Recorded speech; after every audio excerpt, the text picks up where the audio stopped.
Should we do our intro?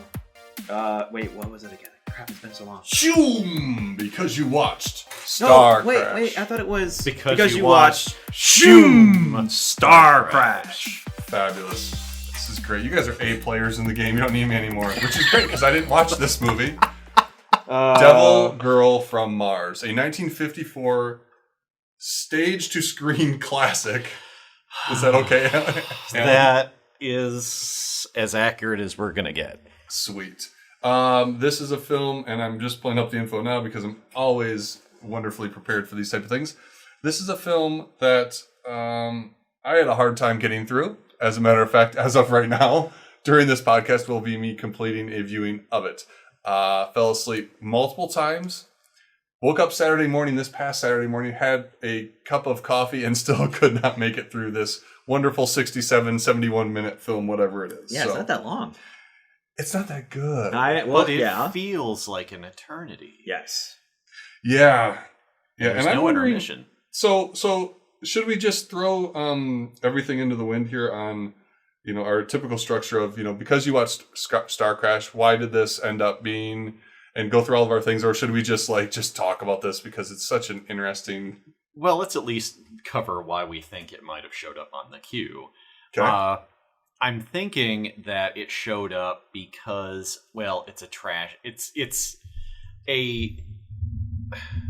a bad sci-fi movie. It has no production value. The most production value that goes into it is Nyah's outfit, which I'm going to complain about later. And Nyah is the devil girl. Yes, Nyah is the devil girl from Mars, who is neither a devil nor a girl. Casting space. Oh, for the love of all things good and holy.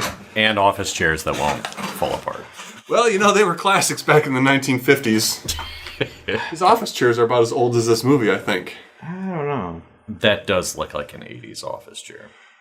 All right. Now I think we're in position here. Should we start over? Zoom. There we go, people. I think that's the level of enthusiasm this movie requires. It's not my fault. It's this movie's fault. So, Wikipedia's asking for more money. They always do. They're worse than PBS, I swear. All right, so we got the idea down of why this... Yeah, it's a bad sci-fi movie. Yeah. And it has an exploitative title, but it sadly fails to deliver on the whole exploitation. I mean, it's a 50s British film? Yes. So it's very British. I don't see that as being very exploitive. Anyways. No. I'm trying to think if any of the British films from this period had... I don't know if there was the equivalent of a British TNA film from this time period. I really don't think there was. It's the English. They don't like to... I don't know. Oh, they like TNA just like everybody else. Well, they just want to watch Italian movies that deliver. Anyways, all right. So, do we want to go over the actual plot? Or what passes as a plot? I mean, the plot is the only thing that makes this movie worth talking about in my mind, right? It wasn't until I read the plot on Wikipedia that I actually understood what this movie was even trying to do, because... They say it in the movie. But it's so awful, right? Like, the delivery of everything. Because the lack of blocking... Ironically. It's blocked for stage. Right. This is a filmed stage play. This is not a film. Right. And I think the lack of cinematic camera movement, framings... character blocking of the actors, how they move within the scene, just freaking kills this thing from being any level of interest for me to pay attention to what the dialogue is, right? Like, now that I know what it's about, it's more interesting here, these 5 paragraphs I read, than the 5 times I tried to watch it on TV or on the screen. So a failure of execution, ultimately. Yes, and again, I think it would be interesting to see this potentially as a stage play. I'd love to put this on as a stage play. Well, let's call Spotlight right now, because I'm pretty sure we could make that happen with it. Hey, measure me for my PVC outfit. I'll be nice. Oh, we reversed the roles. That would be interesting, right? Because, okay, so before we get into that, right? So Nyah, and I'm quoting Wikipedia here, or paraphrasing, female alien commander from Mars, black shiny vinyl, heads for London in her flying saucer. the plane, and that was my first WTF moment, because let's just throw everything in the wind here. Yeah. When like at the very beginning, there's a plane that explodes, but I didn't understand how that fit into the next scenes and everything. And it doesn't, as far as we know. That's her flying saucer hitting aircraft, and that's what causes her to crash in this old Scottish village that seems to only have like one house, but yet 15 neighbors. And then she is here specifically looking for men to come back with her to Mars, or one man, whatever it is, to come back to Mars to help repopulate Mars, because the feminist movement on Mars led all men to go extinct. Is that what it is? I mean, this is very much a product of its time, it seems. Yes. Yes. Because the women went out of the home and they actually started thinking for themselves and yada yada, and yeah. And the direct quote here from Wikipedia, and so whoever the author of this is, on Nyah's world, the emancipation of the women eventually led to open warfare between the sexes. The females won, usurping the political power of the men. This eventually led to the sexual impotence of the planet's entire male population. A rapid decline in the birth rate soon followed. So this is very much like we had last episode, a propaganda film of let's keep everything status quo. Let's not let the women go out into the world. This is what the film's saying, not me. But let's not let the women go out in the world, because then what'll happen on Mars will happen here. Yes, I think that is the underlying assumption. Mass hysteria, cats and dogs living together. Yep. Yes. Double bonus points for the not so obscure Ghostbusters quote reference. So this whole plot kind of seems like it's a sci-fi movie, obviously, but kind of a letter to Penthouse type thing too, where it's a guy being taken to breed, pretty much. And again, that's where I think the exploitative title gives us a lot of promise. And yet, I don't know, maybe if this had been shot like 20 years later, maybe then we could have gotten something different film, more interesting. And that's what we can do now. Maybe a little more along the lines of Lost Empire, which we'll be watching later. Or if we cut out the sex scenes from Forbidden Planet, and wove them into this, it would kind of make sense, because they felt out of place there, but it would have actually felt in place here, in a movie called Devil Girl from Mars. Especially if she's trying to find suitable male DNA. Like, it would seem like there would have been some, if this was about the demasculation or whatever the word is of males, she would be looking for males who exhibit masculinity. And does that happen in this film? Yes. How? Because I fell American. asleep. It's the American? Well, there's the convict. So, yes, who, of course, and let's do that. Let's list the male characters right now, because I don't remember their names at all. Well, so we have names? the convict. Okay. Whose name I don't we'll have their remember. names here. That would be Robert/Albert, because he uses one of these as a yes, that's Peter Reynolds as Robert Justin Albert Simpson, or Russ. Yeah, he's got two names. Robert I've Justin. got him noted here as jailbird boyfriend. Yes, exactly. Although he's technically an escaped jailbird boyfriend. But anyway, we've got David, the weirdo hireling who dies, like, immediately. Is that the guy with glasses that appears the name out of nowhere? The glasses, when he gets vaporized, and the glasses just stay, but everything else is gone. Like, yes. wait, what? The glasses are made out of titanium. Oh, okay. And then there's Carter, the reporter, who the American overacts doing everything. Hugh McDermott, right? Yes. And then Professor Hennessy. Oh, by the way, did you get that he was a professor?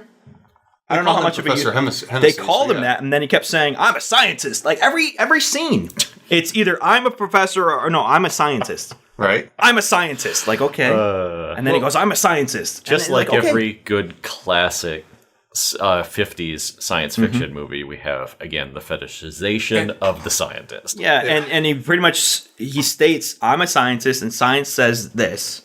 And then the next scene, well, just in case we forgot, I'm a scientist. Like, all right, dude, calm down. And then we have Mr. Jameson, who is the partial owner of the innkeeper, who his wife seems to be the actual person who runs it. He seems to be the guy that gets the drinks. He's casual alcoholism. Is that okay? Casual alcoholism, AKA Scotland, but anyway. Well, yeah, Jameson and Hennessy has two character names. I mean, I'm like, yes, I was waiting for. Oh, Professor Maker's Mark to come on. Professor Tanqueray, you've arrived. Yes. So, and then there's a young boy. A young boy in this as well. Which I forgot about. I'm pretty sure the movie forgot about until towards the end. Well, he's at the beginning, and then he's used at the end, right? As some Yes, I believe I have him noted here as random kid. Because I think I did not note him earlier on. Yeah, because he's in the beginning, and then he goes to bed, and then shenanigans happen, and then he's at the what end. Shenanigans? Well, just the movie. Oh, and at the end, that's what you call that. Well, Talking, boring shenanigans. Well, there's the bright light, there's the heat coming off of it, things like that. There's the noise, and the kid apparently still stays asleep throughout all this. Yeah. World's worst robot. Yeah, and this all takes place in the winter, and they made a point of saying that at the beginning, but then through the middle, people are just walking around with just normal clothes on outside, and it's fine. Everything's groovy. Yeah, there's a lot that doesn't make sense to me about. I've got a lot of WTF moments in this. Yeah. So should we just go there? Or should we try to figure out which male should have ended up being on the spaceship? It was it should have been, if this was done more like a reality show like Survivor or The Bachelor. Yeah. It's very clear that Carter is the favorite of the assumption is he's going to be the guy who goes. Mm-hmm. Because he is the manly man who has to say everything in an incredibly dramatic way. And he's not a jailbird, whereas it is the jailbird who ends up going on the vessel, sacrificing himself and thus redeeming himself ultimately. Carter is also the American. So the American takes charge. Right. Has the gun. Seduces the woman to make her fall in love with him within 20 minutes? It's film, dude. It just happens. Yeah. No, I understand that, but still, at least they have some sort of realistic time frame in movies usually. But this seemed like it was real time almost. Hi, you love me now. Yeah, because I am loud. There's not enough time to necessarily, especially in these old films. Like if you look at, you guys seen The Manchurian Candidate, the original Frank Sinatra? The original, right? Yeah. Like they lock eyes in the train and all of a sudden that they're inseparable in love. I mean, that's just a convention that in a 90-minute film, you have to fall in love quickly. You can still show time passing. That's why the montage was invented. A date montage. Montage! Like you show them trying on hats together and other things to demonstrate that their relationship is advancing. What's that song? Make me happy. Oh, yeah. Flowers in her hair. Yeah. Whatever song. That song works for every montage. Yes. I want to replace the Rocky montage with that song and see if it works. I'm certain it would. So, I'm sorry. I'm sidetracking because I'm doing 13 different things and I don't care about this movie in the least. But what do you have? Do you have any WTF moments there? WTF moments as far as quotes from the movie. Okay. Fabulous. It amuses me to watch your beauty efforts, which I think we could use as sort of as our tagline for the entire series, actually. Yes. You are a very poor physical specimen. Like, Nyah, are you criticizing me personally? And then, today it is you who learn the power of Mars. And then finally, and again, this is my vote for the tagline for the episode, we must have sinned something terrible. Who says that? That is the old lady. Oh, nice. So I have watched The Power of Another World. Yeah. When the scene when she clicks the clicker to open the door to her ship, but it takes 5 minutes for the door to open. Like, she could have opened it quicker than actually having the motor open the door. Here, allow me to walk over here and manually open this door so you could witness the power of another world. So, another thing about Nyah is every scene she comes in, says something threatening, and then turns around and walks right out that curtain. Yeah. That stupid curtain that they keep closed the entire time, so they are always surprised by her arriving. But she makes proclamations, leaves, and then comes back, again, dramatically, flailing the curtains open, going, you have X amount of time, or I need you to stop trying to... And it's just the whole thing where it's just dramatic opening after dramatic opening after... If she did it like once or twice, that'd be fine, but it seems like every time she's just coming out and trying to think of what cool thing to say next. Well, she's got to work that cape. Because, again, that's the only thing that outfit's got going for it. It's a PVC outfit, credited In the main credits, we have Nyah's outfit designed by, I don't know, John Sutcliffe. Oh, jeez. John of Hollywood or whatever, and he... British fashion designer and fetish photographer. There you go. Oh! Famous in the 50s, 60s, and 70s. The issue, though, with this film is that this film was made with leftover film stock and leftover schedule from a previous production. Like, so it was like, hey guys, movies in England, you need to make this. We've got this extra studio time probably booked. We're paying for it. Let's make something.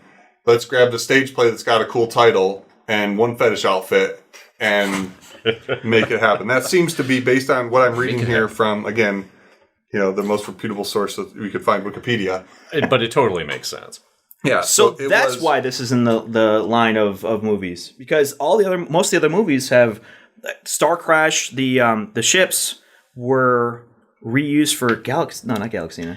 Oh, they were which movie was it? The sci-fi stuff from that period is so incestuous with using other props and sets and everything else. And again, this is a classic Corman technique. I mean, he's constantly reusing stuff, and he was doing that all the way back in the 50s and 60s. There were no retakes, except for if their stock film was damaged. Huh? Wow, interesting. So so everything is one take. This is honestly probably one of the purest filmed stage plays, based on what I'm reading here right now. Which explains a lot because it's a completely different feeling from watching that as it's cut than seeing it all. I would argue this would be better if they just shot a set of camera on wide and just had the people moving there, because then at least there would have been some level of interaction and action. Where this is, again, I show up, the curtains fly, and I say something and walk back off, which looks very strange in a movie. Yeah. Yep. Not quite as much on a stage. So, again, I like to compare these bad movies to actually good movies. Have you guys seen Hateful Eight? No, I have not yet. It's on my list. So the premise of Hateful Eight is you have these people that are in this blizzard that come to this restaurant in the middle of nowhere, the inn, and they're all just waiting out the storm, each individually for their own reasons. And they have to stay in the space. Right. So this started feeling like Hateful Eight, only obviously Hateful Eight is much better. Obviously. Because it's Tarantino. Right. But it started as this, and then they started leaving the space, going into the ship area without necessarily having a blizzard stopping them in the midway through, so it kind of lost that feeling. Right. Same thing with when we looked at Forbidden Planet, and they had to stay in the station. But then they left. Get out. Yeah, and it breaks the claustrophobia of the setting. Yeah. Exactly. Yeah. So it was. I don't know. It's interesting. It's also interesting because this is. I'm trying to remember what kind of time period does this movie happen in? It pretty much happens in real time, right? Yeah, I mean, we don't have a lot of time passing. It's sort of similar to.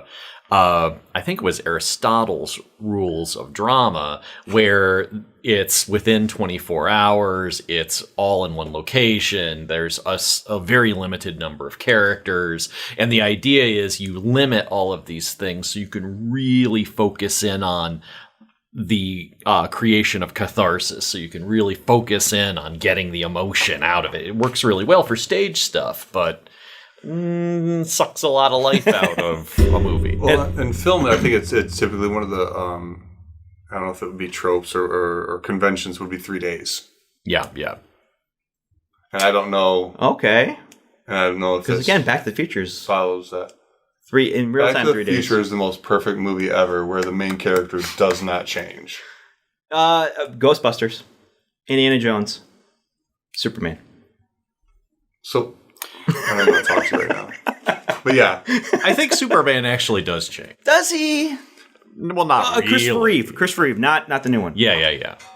Anyways. We should talk about superhero films someday. Oh. Yes. I'm thinking season 2. Yeah. Speaking of that, let's not speak of that, because that's something I don't want to even bring up right now. So This film, my WTF moment, other than the opening of like this plane hits and I get no real... I hate when they deliver story through the radio. That was one of the conventions of this type of stuff, right? Yeah. And it's like, I get it, but it doesn't work. It doesn't hold up now. Definitely not. Or TV, for that matter, later on. I like, and I can't remember what film does this, where I know it's one of the 80s movies that we've probably already referenced, where in the background the TV is showing something relevant to the story that the viewer gets, but then Goonies, obviously pops into the right. The police are chasing. Oh no, never mind. I'm dumb. Because Goonies, it was actually in real time. They were driving outside the police sirens, and then inside he thought it was the TV, but it wasn't. But there have been movies where something about the story is delivered to the viewer. Yeah, through the TV. That is a very prominent trope. Yes. Yeah. Beginning of Back to the Future does that. Anyways. Does it? Yeah. When they're panning across Doc Brown's lab and then they have the news on and it's talking about the plutonium being stolen. Yeah, 100%. Okay, sweet. So I was right. And it provides movie. Dramatic irony in that we know something that the people on the screen do not. Yes. But in this case, it was delivered when they were driving, but they were thinking about something else, so they may not have picked up on what was said there. So So we just made a connection from Back to the Future to Devil Girl from Mars. I think we win the internet today. And Hateful Eight. Was the freaking robot. I am so... And this is similar to the robot in Starcrash. And again, they're all starting to just jumble in my head. Yeah. The most unfrightening mechanical contrivances ever. They move so slow. Yeah. They're so blocky and chunky. It's like they had to make this thing out of like empty tissue boxes and toilet paper rolls. Which came out first? Was it The Day the Earth Stood Still or this? Day the Earth Stood Still is probably a little... 1951. Was The Day the Earth Stood Still? Yes. Okay, so that came out before this. Yeah. But it had the same type of feel, except The Day the Earth Stood Still did a much better job with the robot. Oh, right. Well, everybody did a much better job with the robot. The other, kind of charmingly crappy robot that came to mind here is the robot that Bela Lugosi's character creates in The Phantom Creeps, which, for those of you who are Rob Zombie fans, during a time when, I can't remember, it was a few years ago, for a while, Rob Zombie actually toured with a replica of that robot. And it's charming in its ugly awfulness, whereas this is just bad. It's right next to the robot from Santa Claus Conquers the Martians, which is about a box with a dome on it with crappy arms hanging out the sides. It's the real life stage equivalent of Bender. But that robot reminded me of the robot from Star Wars, the power droids. Oh yeah. The one that the walking trash cans. Yeah. I think the Jawas were burning their feet or something. I don't know. That does occur at some point. But yeah, that robot reminded me of the robot from Star Wars. One of the robots, one of the droids. Yep, the old power droid action figure. I remember that one very well. I mean, really, walking then trash can. There's the irony is like they're trying to use in an old Scottish town that has no signs of industrialization other than I think there's a radio and some stuff like that, right? But still very much old cottagey feel. Yeah. They're trying to use a mechanical robot as their big driving fear-inducing follow us, listen to us. The robot has organic metal and, what was it, an organic brain too or something? Or a positonic brain kind of Data-y? From Star Trek. But he is, the way that she talked about it, I thought they were going to have an actual person. And then they brought that thing out, which was super slow and clunky and no reason for super big. Yeah, but at least it had that going for it. It had organic metal, and apparently the ship was made out of organic metal, so when it was damaged, it just was healing itself. That's why she was there the whole time. Huh. So that the ship could heal us. Okay. Yeah, and then she took off. Nanotechnology or something. Huh? Nanotechnology. Yeah, pretty much. Yeah. Except they don't say that. obviously. So how does this movie end?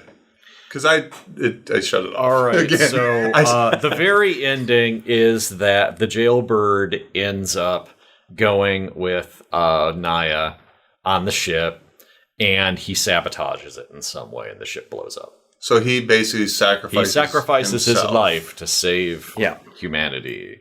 And it's a redemption moment for him, because, again, he's a jailbird. Because he accidentally killed his wife, or was framed for killing his wife?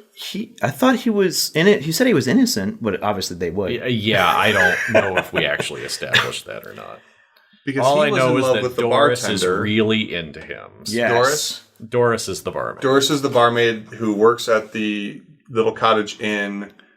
And Doris is the Velma of this situation, whereas Ellen, who shows up repeatedly and people can't stop talking about how attractive she is the Daphne in this situation. And generally, when you have to tell your audience how attractive an actress is constantly, something's not delivering. But to be fair, they kept saying the professor was a scientist. Right. Over and over again. Maybe they're just bad at this writing. yeah, it could have been potentially like, a misunderstanding of the film audience, like, oh, in a stage play they'll understand because of what they're wearing, and because when I look at, I would bet if we could dig up the stage bill from this play, it would say, like, give them some level of name plus occupation or Ellen, the professionally hot woman. something, right? Barmaid, she used to be a ingenue, model. or whatever it would be, right? Yeah. So, but maybe so then it was the filmmakers being like, well, they don't have a playbill, so we need to constantly remind them who these characters are. I mean, I don't know. Yeah. That I don't could know. explain it. Because this is a weird point in entertainment media, right? I mean, where, yes, we still have plays and all these things that people go to, but like, this was them kind of, I think they had played with cinema for a while, but this was now repurposing something that had been delivered in stage and trying to make it happen on screen. And I'm going to argue that this was, like I said before, a phenomenal production of a stage play, but not necessarily a good movie. Right. So a few tropes that I've seen in other 50s movies is the child becoming friends with a stranger adult. Like, you just met this adult, and they become friends. Yeah, that happens a lot. And obviously now it's kind of creepy, but back then it was probably like, hey, this is cool. They're getting together and they're having it's fun. Better than becoming Gamera's friend or something like that. I mean, Japanese monsters frequently end up with a kid. Yeah. Oh, yeah. Well, I mean, that's the entire Pokemon everything, right? I mean, just like... the magical child that it's chosen by the monster, yes. Oh, also, their engine is a perpetual motion chain reaction beam. Well, damn, that's pretty awesome. It means nothing. Too bad it's such a terrible spaceship. And they, I was looking at my notes here. They talk about Fermi's paradox without actually saying it, but they kind of explain actual it. science. Yeah. And another thing I thought was really interesting is that, the alien Mars lady is a woman. Mm-hmm. Most of the people on Mars, I think, are women, when I remember. But the aliens want consent from the men to have them come back. It's not I'm going to make you come with me. I'm not going to grab you. I need your consent to come with me. Really? The alien asked for consent. Because towards the end, she even said something like, I need you to come of your own free will. And was there an explanation? Just, I guess, because she wanted to make sure that they would be willing to actually do stuff. Right, because then, like, yeah, that makes sense. And, like, if you're going to try to capture somebody, make sure they want to come with you. Well, no, but... I don't know what the intergalactic kidnapping laws are, but maybe that's what... But it was just interesting because if roles were reversed, that would be a very poignant thing to happen, because then you need consent, even though the male alien wouldn't necessarily need that. This would be very interesting for us to put on in role reversal.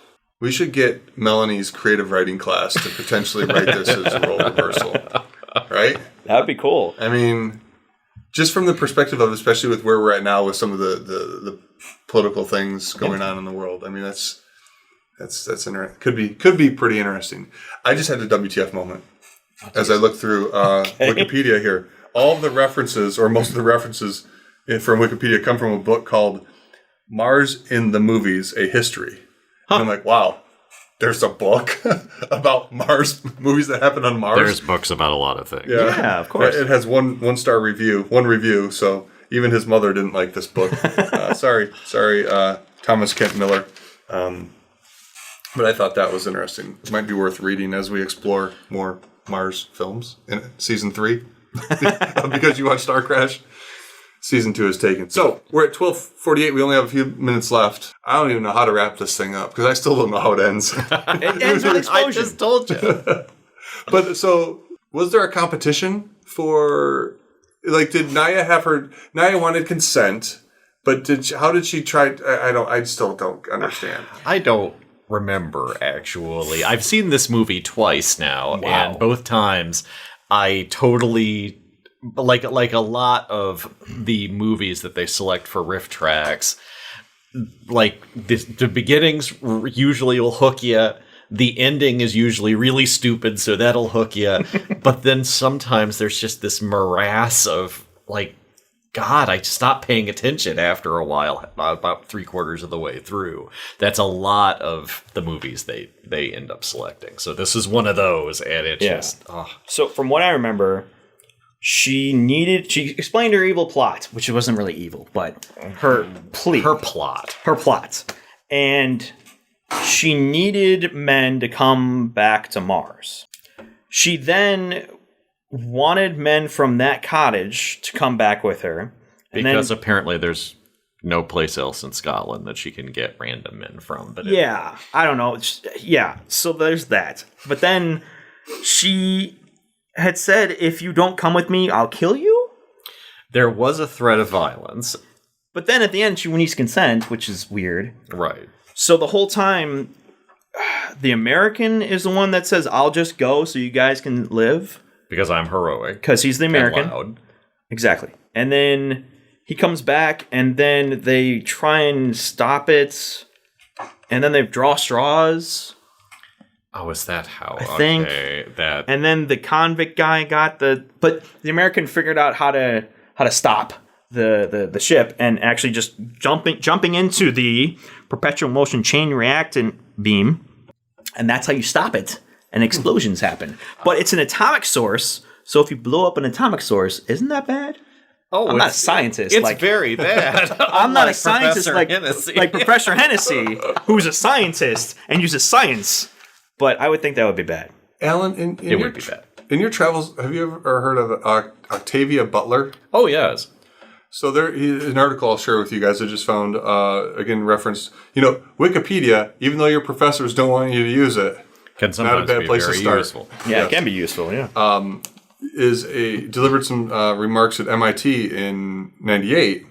Devil Girls from Mars, Why I Write Science Fiction. So looks like it's a pretty interesting. Yeah, so Kindred, Bloodchild, and Other Stories, Parables of the Sower and Dawn. Have you read that? I've read a Parable of the Sower. I actually taught it in class. And I read I read Dawn way back in a sci-fi class. Octavia Butler is noteworthy, viewers at home for your own edification. She is noteworthy as one of the most prominent African-American sci-fi writers. Awesome. And is unfortunately deceased. She died a few years ago, but her writing is excellent, and she was very inspirational to a lot of people. Yeah, I'm gonna I'll forward that to both of you if you're if you're cool with that. Anything else? I noticed I forgot to introduce us. I was so excited to talk about this amazing film that I forgot to mention that we were joined today by Dr. Alan Berres. Hello. And Mr. Michael Klink. Hey! And I'm not going to go back and edit and throw this at the front because I'm sure our mothers listening to this know our voices. Yeah, but other people don't. They gotta get hooked. What other people? There's like 10 people that listen to this. And 9 of those are me. Hey, I've listened to our first episode now. And the second episode, I'm excited to say, this is like time travel. Second episode? Yeah, the second episode just got approved. So we're going to put that out, the one about Cold Equation and Galaxina. Yeah. So that'll be out today. Which for you will be in the past. Got to get back in time. I love temporal logic. Yes. It will be yesterday. Yes. So enjoy your tomorrow. Say bye, folks. Bye, folks. Bye, folks.